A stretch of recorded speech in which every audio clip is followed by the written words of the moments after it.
بسم اللہ الرحمن الرحیم لا الہ الا اللہ محمد رسول اللہ۔ بسم اللہ الرحمن الرحیم۔ رسول اللہ صلی اللہ علیہ وسلم نے ارشاد فرمایا، ان من افضل ایامکم یوم الجمعہ فاکثروا علی الصلاة فیہ فَأَكْثِرُوا مِنَ الصَّلَاةِ فِيهِ۔ فرمایا تمہارے دنوں میں سب سے بہترین دن جمعہ کا دن ہے، اس لیے اس دن مجھ پہ کثرت سے درود پڑھا کرو۔ فَإِنَّ صَلَاتَكُمْ مَعْرُوضَةٌ عَلَيَّ، اس لیے کہ تمہارا درود مجھ تک پہنچایا جاتا ہے۔ صحابی نے پوچھا، یا رسول اللہ کیف تعرض علیک صلاتنا وقد ارمت، ہمارا درود آپ تک کیسے پہنچایا جائے گا جبکہ آپ جب دنیا سے جائیں گے قبر میں جسم آپ کا ختم ہو جائے گا تو ہمارا درود آپ تک کیسے پہنچے گا؟ تو آپ صلی اللہ علیہ وسلم نے فرمایا، ان اللہ حرم علی الارض اجساد الانبیاء، اللہ تعالیٰ نے پیغمبروں کے جسموں پر زمین پر پیغمبروں کے جسموں کو حرام کر دیا۔ زمین کسی پیغمبر کے جسم کو کبھی ختم نہیں کرتی۔ تو یہ بھی امت کا اجماعی عقیدہ ہے کہ جتنے بھی انبیاء ہیں ان کے جسم بالکل سلامت رہتے ہیں۔ شہداء میں تو یہ بہت زیادہ مشاہدہ ہوتا ہے، بہت سارے شہداء کے جسم سلامت رہتے ہیں۔ تو ایک اور حدیث میں آپ صلی اللہ علیہ وسلم نے فرمایا، من صلی علیہ صلاۃ صلی اللہ بہا عشرہ، جس نے مجھ پر ایک دفعہ درود بھیجا۔ درود کہتے ہیں نبی صلی اللہ علیہ وسلم کے لیے اللہ تعالیٰ سے خصوصی رحمت کی دعا کرنا۔ ایک ہوتا ہے عام دعا، کسی کے لیے بھی رحمت، صلاۃ کہتے ہیں خصوصی رحمت جو اللہ اپنے خاص بندوں پہ کرتا ہے۔ اس لیے صلاۃ کا جو لفظ ہے نا، یہ درود اور صلاۃ یہ پیغمبر کے علاوہ کسی کے لیے جائز نہیں ہے، کیونکہ یہ صلاۃ خاص کس کے خاصہ ہے؟ یہ پیغمبروں کا۔ اس لیے ہم اللہم صلی علی محمد تو کہہ سکتے ہیں، لیکن یوں نہیں کہہ سکتے اللہم صلی علی فلان۔ تو وہ صلی جو ہے نا، صلاۃ یہ خاص قسم کی رحمتیں ہوتی ہیں جو اللہ پیغمبروں پر بھیجتے ہیں۔ تبھی قرآن میں آتا ہے اولئک علیہم صلوات من ربہم ورحمہ، کہ جو لوگ صبر کرتے ہیں ان پر اللہ کی خصوصی رحمتیں بھی ہیں اور رحمت بھی ہے۔ تو پتہ چلا صلاۃ اور رحمت میں فرق ہے۔ صلاۃ اعلیٰ قسم کی رحمتوں کو کہتے ہیں۔ تو آپ صلی اللہ علیہ وسلم نے فرمایا، جس نے میرے لیے ایک مرتبہ رحمت کی دعا کی، درود شریف پڑھا میرے لیے، تو اللہ اس پر 10 رحمتیں بھیجتے ہیں۔ اور جمعہ کے دن زیادہ فضیلت ہے درود شریف پڑھنے کی۔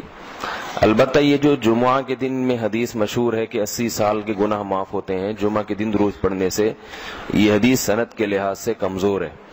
لیکن یہ جو میں نے حدیث پڑھی کہ جمعہ کا دن سب سے بہتر دن ہے، فَأَكْثِرُوا عَلَيَّ مِنَ الصَّلَاةِ فِيهِ، لہذا اس دن مجھ پہ کثرت سے درود پڑھا کرو، یہ بالکل صحیح حدیث ہے۔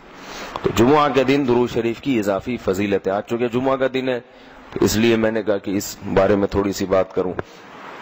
ایک اور حدیث میں آتا ہے رسول اللہ صلی اللہ علیہ وسلم نے فرمایا، لا تجعلوا قبری عیدا وصلوا علی فإن صلاتکم تبلغنی حیث کنتم، فرمایا میری قبر کو عیدگاہ نہ بناؤ۔ جیسے میلوں کی جگہ ہوتی ہے نا، میلے ٹھیلے، عید پہ جب سب لوگ جمع ہو کے خوشیاں مناتے ہیں، تو جیسے مزاروں پہ ہوتا ہے نا، قوالیاں ہو رہی ہیں اور یہ میلے ٹھیلے ہو رہے ہیں، آج کل دیکھا ہے۔ تو پہلے زمانے میں بھی جب کوئی نیک آدمی دنیا سے جاتا تھا تو لوگ اس کی قبر پہ دھرنے مار کے بیٹھ جاتے تھے، اور وہ مجاور اور یہ سب جو ہمارے یہاں ہوتا ہے۔ تو آپ صلی اللہ علیہ وسلم نے منع کیا کہ میری قبر کے ساتھ یہ کچھ مت کرو، البتہ مجھ پہ درود پڑھا کرو، اور فرمایا کہ تم جہاں سے بھی درود پڑھو گے یہ مجھ تک پہنچے گا۔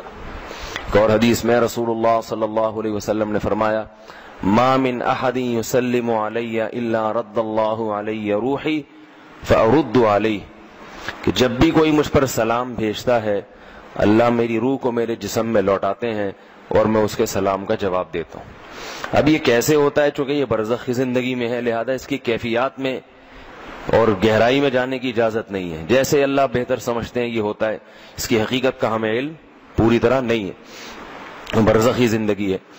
اور حدیث میں آتا ہے رسول اللہ صلی اللہ علیہ وسلم نے فرمایا کہ رغم انف رجل ذکرت عنده فلم يصلی علی, اس شخص کی ناک خاک آلودہ ہو جائے جس کے سامنے میرا نام لیا جائے, میرا تذکرہ ہو اور وہ مجھ پہ درود نہ پڑے.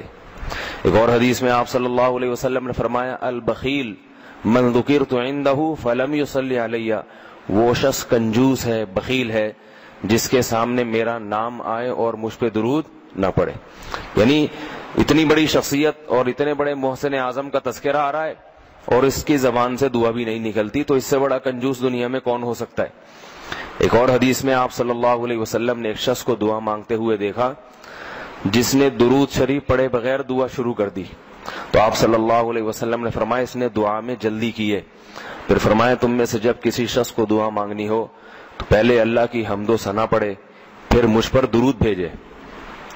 قرآن مجید میں بھی اللہ نے حکم دیا ان اللہ و ملائکتہ یصلون علی النبی, کہ اللہ اور اس کے فرشتے, اللہ بھی رحمت بھیجتے ہیں اور فرشتے بھی رحمت کی دعا کرتے ہیں. یا ایھا الذین آمنوا صلوا علیہ وسلموا تسلیما, اے ایمان والو تم بھی محمد صلی اللہ علیہ وسلم پر درود بھیجا کرو اور سلام بھیجا کرو. درود اور سلام میں فرق یہ ہے کہ درود اللہ کی رحمت اور سلامت کہتے ہیں کہ ہر برائی سے, ہر مشکل سے, ہر مصیبت سے بچائیں. تو کمال جبھی ہوتا ہے جب اللہ ہر شر سے بچا لیں اور اضافی رحمتیں بھی بھیجیں. تو علماء نے درود شریف کی حکمتوں میں لکھا ہے کہ درود شریف جو اللہ نے ہمیں پڑھنے کا حکم دیا, اس کی بنیادی وجہ تو سب کو معلوم ہے کہ سب سے زیادہ احسانات اس کائنات میں اللہ کے بعد کس کے ہیں؟ محمد صلی اللہ علیہ وسلم. تو آپ صلی اللہ علیہ وسلم کے احسانات سب سے زیادہ ہیں انسانیت پر. انسان کو انسان آپ صلی اللہ علیہ وسلم نے بنایا, اور اہل اسلام تو سب سے زیادہ ان احسانات کے تلے دبے ہوئے. تو ہم کوئی بھی عبادت اگر کر رہے ہیں, دعا بھی اگر مانگ رہے ہیں, تو یہ بھی کس کی وجہ سے توفیق مل رہی ہے؟ نبی صلی اللہ علیہ وسلم, کیونکہ آپ صلی اللہ علیہ وسلم نے ہی یہ ساری چیزیں سکھائی ہیں.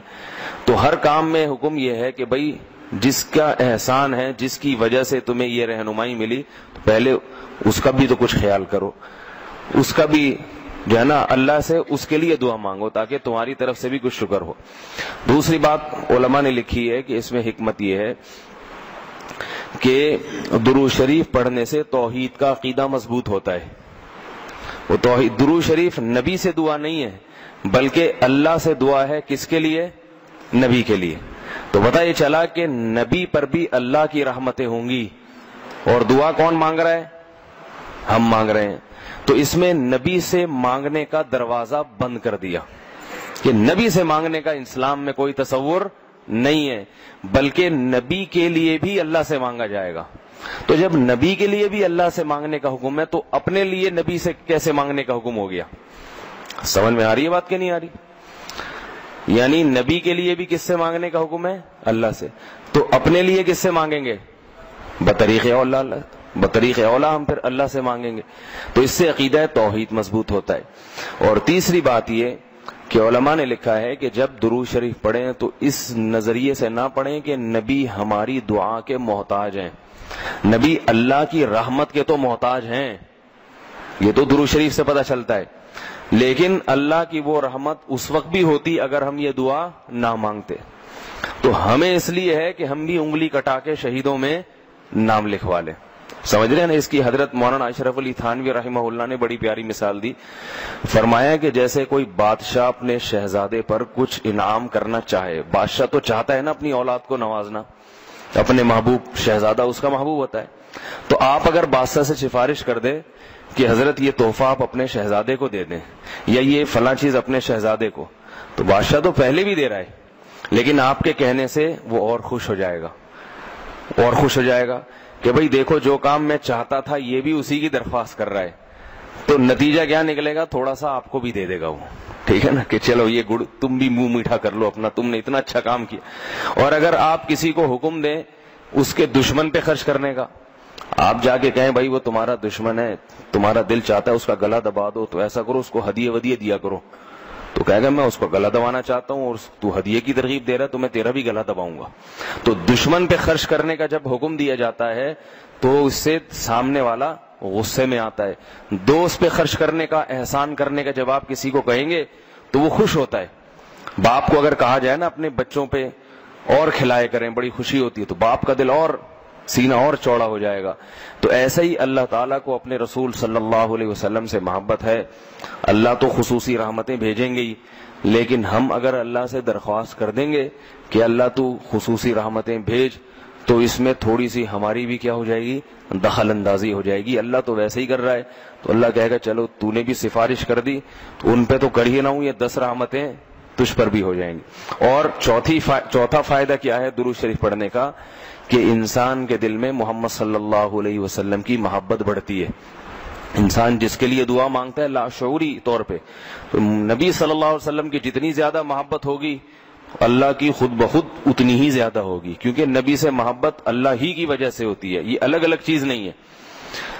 اللہ کے رسول ہے نا، اسی وجہ سے تو ہے. تو جتنی محبت بڑھے گی اللہ کی محبت اتنی زیادہ. اور 5واں فائدہ کہ جتنی نبی کی محبت ہوگی، انسان کو جس سے محبت ہوتی ہے اس کی اتباع آسان ہوتی ہے، بغیر دلیل کے بھی مانتا چلا جاتا ہے. جس سے نفرت ہوتی ہے نا، اس سے ہر بات پہ دلیل، کیوں بھائی ایسا کیوں ہے. اور اگر محبت ہو تو وہ کوئی کام کا کہے تو سمجھ میں آئے نہ آئے، انسان کہتا ہے بس کر لو. صحابہ کرام کی محبت کے جو واقعات ہیں، حضرت انس رضی اللہ تعالی عنہ جب بھی کھانا پکتا تھا، اگر اس میں لوکی یا کدو پکتا تو کدو کے ٹکڑے تلاش کر کر کے کھاتے تھے. لوگوں نے پوچھا کیوں بھائی؟ فرماتے ہیں کہ میں نے رسول اللہ صلی اللہ علیہ وسلم کو دیکھا ہے کہ کدو شوق سے کھاتے تھے آپ. تو نبی سے محبت تھی، کدو سے محبت ہو گئی. حالانکہ یہ شریعت کا حکم نہیں ہے لوکی اور کدو سے محبت کرو، یہ تو اپنی انسان کی اپنی رغبت ہوتی ہے، کسی کو کسی چیز سے، کسی کو کسی چیز سے. لیکن عشق کی انتہا ہوتی ہے تو انسان کو محبوب چیزوں سے بھی ہو جاتی ہے. تو ہمیں بھی اگر نبی صلی اللہ علیہ وسلم سے محبت ہوگی صلی اللہ علیہ وسلم، تو اگر کدو سے نہ بھی ہو تو کوئی اتنا مسئلہ نہیں ہے، لیکن فرائض واجبات سے تو ہو جائے گی نا، جو شریعت میں ضروری ہیں، جن کی آپ صلی اللہ علیہ وسلم نے بہت تاکید کی ہے، تو ان سے تو ہوگی نا کم از کم. محبت نہیں ہے تو ہر وقت بیٹھ کے لوجی کی تلاش، داڑھی تک نہیں رکھے گا. داڑھی کا سمجھاؤ تو کہ بھائی کیوں بھائی، پھر یہ سمجھاؤ کہ بھئی آپ صلی اللہ علیہ وسلم کے اخلاق ایسے تھے، نہیں میری سمجھ میں نہیں آتے، ایسے کیسے اخلاق بنائے جا سکتے ہیں خادموں کے ساتھ. تو محبت ہو جاتی ہے تو سارے کام آسان ہو جاتے ہیں. تو درود شریف پڑھنے کا ایک فائدہ یہ بھی ہے. تو اس لیے ہمت کر کے علماء نے جو ایک نصاب بتاتے ہیں نا، روزانہ 100 دفعہ صبح 100 دفعہ شام. ویسے تو سب سے بہتر درود ابراہیمی ہے جو نماز میں ہم پڑھتے ہیں، آپ صلی اللہ علیہ وسلم نے سکھایا ہے. یہ نہ ہو مشکل لگے تو اتنا کر لو صلی اللہ علیہ وسلم، صحیح ہے نا. یہ 100 دفعہ پڑھ لیں، کتنا ٹائم لگتا ہے اسے؟ صبح 100 دفعہ پڑھ لیا، 100 دفعہ شام کو پڑھ لیا. اور اگر پورا ہفتہ توفیق نہیں ملتی تو کم از کم جمعہ ہی کے دن پڑھ لے انسان. سمجھ رہے بات کو؟ نہیں سمجھ رہے بھائی؟ میرا خیال نہیں آ رہی. جمعہ کا دن پڑھ لے انسان، اس میں زیادہ فضیلت ہے. اور یہ جو درود شریف ہے نا، یہ صلی اللہ علیہ وسلم پورا پڑھنا چاہیے. میں کل بھی بیان میں کہا تھا نا، ساشے آ رہے ہیں ہر چیز کے. تو جیسے سلام کے ساشے نا، سلام کرنا ہو نا، اتنی سی آواز آتی ہے بس. تو درود شریف بھی حضور صلی اللہ علیہ وسلم نے فرمایا. لوگ کیا کہتے ہیں؟ حضور صلی اللہ علیہ وسلم نے فرمایا. بھائی صلی اللہ علیہ وسلم بول دو پورا. لکھنے میں بھی علماء نے بیان کیا ہے کہ مجلس میں، کسی مجلس میں جب آپ صلی اللہ علیہ وسلم کا نام آئے تو کم از کم ایک دفعہ درود شریف پڑھنا واجب ہے. بار بار واجب نہیں ہے، بار بار افضل ہے. مجلس میں جب ایک دفعہ نام آیا تو پہلی دفعہ بہرحال واجب ہے، یا کم از کم ایک دفعہ اس مجلس میں. بار بار پڑھنا ضروری نہیں ہے، بہتر ہے. تو یا تو پڑھے ہی نہیں، ایک دفعہ پڑھ لیا کافی ہے. لیکن پڑھیں تو پھر ساشے نہ لے کر آئیں. درود شریف کو بگاڑے نہیں، پورا ہونا چاہیے صلی اللہ علیہ وسلم. اور اگر آپ کو ڈر یہ ہے کہ نہیں بار بار پڑھنے سے میری زبان گھس جائے گی، نقصان ہوگا اور توانائی کم ہو جائے گی، روزہ زیادہ لگے گا، تو ایک ہی دفعہ پڑھ لے، مگر طریقے سے پڑھ لے، ساشے نہ لے کر آئے صلی اللہ علیہ وسلم، اس طرح نہ کرے. اسی طرح لکھنے میں لکھنے میں بھی آپ صلی اللہ علیہ وسلم کا جب نام آئے تو مجلس ایک ہے تو ایک دفعہ کہہ دے آدمی زبان سے. لکھنا واجب نہیں ہے. آپ صلی اللہ علیہ وسلم کے نام کے ساتھ درود شریف لکھنا واجب نہیں ہے, افضل ہے. تو یا تو اگر یہ ڈر ہے کہ میں نے لکھ دیا پورا نام تو میرا پین گھس جائے گا, سیاہی کا خرچہ زیادہ آئے گا, پیسے زیادہ بھرنے پڑیں گے مجھے, مہنگائی کا دور ہے, اتنی سیاہی میں افورڈ نہیں کر سکتا, تو پورا نام ہی نہ لکھے, یعنی درود شریف لکھے ہی نہیں. لیکن اگر لکھنا ہے تو چھوٹا سا سواد نہ ڈالے. سمجھ رہے بات کو؟ باقی ساری چیزیں پوری ہیں. یہ نہیں کہ والد محترم میں صرف واو لکھ دیا, ابا خود ہی سمجھ جائیں گے والد کی بات چل رہی ہے, ٹھیک ہے نا. زید کا نام آیا تو صرف زے لکھ دیا. کبھی ہوتا ہے ایسے؟ ہوتا ہوگا شاید آپ کے یہاں. اور جتنی باتیں آ رہی ہیں صرف کچھ ساشے پیش کر دی, ایسا نہیں ہے. جب درود شریف لکھنے کی بات آتی ہے تو صرف چھوٹا سا سواد ڈال دیا. تو بھائی اتنی تکلیف اگر ہو رہی ہے تو نہ لکھو, کوئی فرض تھوڑی ہے. لیکن اگر لکھنا ہے تو احترام کا تقاضا کیا ہے, پورا نام لکھا جائے صلی اللہ علیہ وسلم. دیکھو حدیث کی اتنی بڑی بڑی کتابیں محدثین نے جو لکھی ہیں, کتنی بڑی بڑی کتابیں. جب بھی آپ صلی اللہ علیہ وسلم کا نام آئے گا تو محدثین پورا درود شریف لکھتے ہیں صلی اللہ علیہ وسلم. کسی حدیث کی کتاب میں, امام بخاری کی ہو, امام مسلم کی ہو, یا ابن ماجہ ہو, یا صحیح ستہ کی جتنی کتابیں اس کے علاوہ بھی ہیں, جب درود ہوگا تو پورا صلی اللہ علیہ وسلم ہوتا ہے. تو لکھنے میں بھی اس کا اہتمام کرنا چاہیے, پورا نام لکھ دیا جائے. یہ جو میں کہہ رہا ہوں نا قلم گھس جائے گا اور یہ ہو جائے گا, یہ تو بخیل آدمی کے لیے, ورنہ کس قلم تھوڑی گھستا ہے. لکھنے پورا تحریر لکھ رہے ہوں, جب بھی نام آئے صلی اللہ علیہ وسلم پورا لکھنا چاہیے. اللہ تعالی عمل کی توفیق عطا فرمائے. ایک چھوٹی سی آخر میں بات سن لیں کہ آپ صلی اللہ علیہ وسلم کا جو لقب ہے نا, لوگ مختلف ناموں سے پکارتے ہیں. کوئی کہتا ہے حضور اکرم صلی اللہ علیہ وسلم نے فرمایا, یہ بھی ٹھیک ہے, آپ سب سے اکرم ہیں. کوئی کہتا ہے سرور دو عالم صلی اللہ علیہ وسلم نے فرمایا. کوئی کہتا ہے حضور صلی اللہ علیہ وسلم نے فرمایا. یہ سب ٹھیک ہے نام, لیکن سب سے بہترین جو نام آپ کے لیے ہے رسول اللہ صلی اللہ علیہ وسلم, کیونکہ اس سے بڑا لقب کوئی بھی نہیں ہے. رسول اللہ کا مطلب اللہ کے سفیر, تو یہ سب سے بڑا منصب ہے. اس لیے عام استعمال میں جو صحابہ کا بھی طریقہ تھا, نبی اللہ, صحابہ کیا کہتے تھے, نبی اللہ یا رسول اللہ. تو محدثین بھی جو لفظ آپ کے لیے استعمال کرتے ہیں رسول اللہ صلی اللہ علیہ وسلم یا نبی اللہ, تو عام استعمال میں یہ زیادہ بہتر ہے. وہ بھی ٹھیک ہے, سرور کائنات, حضور اکرم, شفیع المذنبین, سب صحیح ہیں. لیکن ہوتا ہے نا جب بہت سارے آپشن ہو تو انسان سلیکٹ کرتا ہے سب سے بہترین کو. تو سب سے بہترین لفظ آپ کے لیے کیا ہے, رسول اللہ. یہ سب سے بہترین لفظ. اللہ تعالیٰ سمجھنے کی عمل کی توفیق عطا فرمائے. سبحان اللہ.